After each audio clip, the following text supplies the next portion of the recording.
On me pose quasiment quotidiennement cette question: comment ça se passe pour vendre mon bien immobilier avec vous? C'est donc ce que nous allons voir aujourd'hui dans cette vidéo. Comment vendre son bien immobilier en 5 étapes. Bonjour, Vincent Drapel Immobilier. Sur cette chaîne, je vais vous donner un maximum d'astuces pour acheter ou vendre son bien immobilier en Valais, dans le Chablais ou sur la Riviera vaudoise. Alors abonnez-vous sur cette chaîne pour ne rien rater des prochains conseils.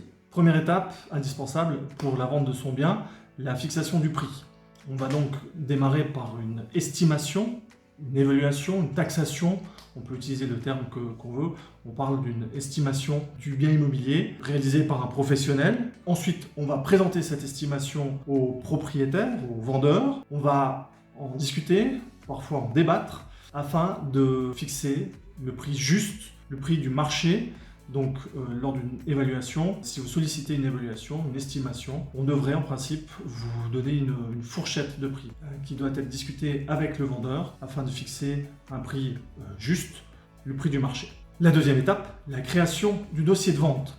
Dans le dossier de vente doivent y figurer en premier lieu toute une série d'informations de base. Par exemple, pour un appartement, c'est une liste qui n'est pas complète. L'année de construction du bâtiment, la surface de l'appartement, l'historique des travaux tant de l'appartement que du bâtiment. Ce sera la même chose pour une villa. Pour une villa, il faudra également la surface de la parcelle, le cubage de la maison, sa surface habitable, son historique, réfection des façades, du chauffage, de la toiture, etc. Connaître un petit peu pour le futur acquéreur l'historique de la vie du bâtiment. C'est là aussi que la banque de votre futur acquéreur va demander toute une série de documents. Vous la trouvez sur drapelimmobilier.ch notamment. On la tient très volontiers à votre disposition puisque les banques demandent toute une série de papiers lorsqu'elle va financer l'acquisition d'un bien immobilier. Vous êtes sans doute passé par là lorsque vous avez acquis vous-même votre bien immobilier. C'est aussi à ce moment-là, dans la création du dossier, qu'il faut réaliser toute une série de photographies. Premier conseil,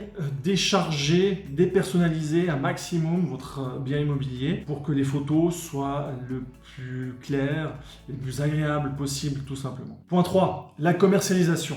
Une agence immobilière va travailler sur plusieurs axes, j'en distingue 3. Le premier est son propre réseau d'agences. Elle est censée avoir un réseau de personnes en recherche active du bien immobilier que vous vendez justement. Le deuxième axe, elle va travailler sur les réseaux sociaux, incontournables en 2021 et probablement encore plus pour les années à venir. Troisième axe, les annonces sur les différents portails immobiliers à grand trafic, incontournables depuis plusieurs décennies maintenant. Votre bien immobilier doit être présent sur ces différents portails immobiliers. Quatrième étape dans le processus de vendre votre bien immobilier, les visites, car vous avez créé un dossier avec des photos qui ont suscité un intérêt. Les gens commencent à vous appeler, donc l'agence immobilière va devoir gérer déjà tout cet intérêt suscité par ces annonces, par son réseau, par les réseaux sociaux, etc.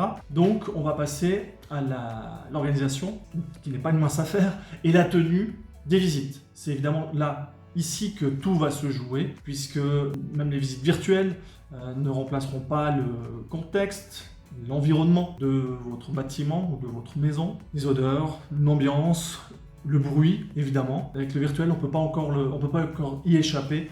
C'est vraiment lors de la visite que tout va se jouer. Cinquième étape, ça paraît simple, c'est loin d'être simpliste, c'est la conclusion de la vente. Votre acquéreur va peut-être vous soumettre une offre, donc l'agence immobilière va devoir s'occuper de la partie négociation. C'est pas toujours la partie la plus simple. L'agence immobilière est censée le faire quasiment quotidiennement. Une fois que l'on s'est mis d'accord sur le prix de vente, avec ou sans négociation, il s'agira d'accompagner le futur acquéreur pour son financement.